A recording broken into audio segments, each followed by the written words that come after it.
Hər gəldi alimlərdən birindən soruşdu ki, imamlar niyə günah eləməyib?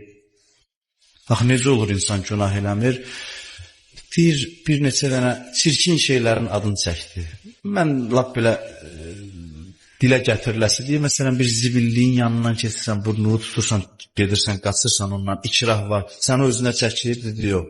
Buyurdu ki, imamlar üçün bütün günahlar belə bir şəkildə görünürdü deyə, onun bir cazibəsi yox idi ki, onlar ona tərəf geçsin, hələ bir mübarizə də aparsın özündən.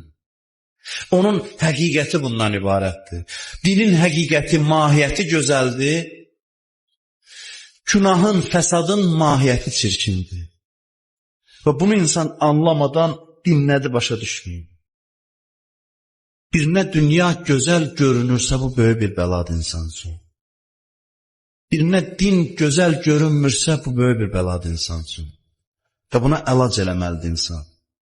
Keçən dəfə dedim, bəzən bizim küfürdən azığımız gəlmir.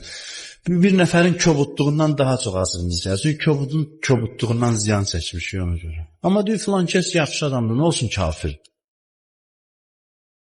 Kafirindən mənə ziyan yoxdur. Amma küfür o qədər çirkin və üfunətli bir şeydir ki, insan dinin gözəlliyini görsə, onun yanında küfrün çirkinliyini başa düşər. Bir nəfər bir xristiyanı təriflədi Peyğəmbərin yanında, dedi, çox ağıllı adamdır, filandır. Peyğəmbər buyurdu ki, ağıllı olsaydı, haqqı tanıyardı.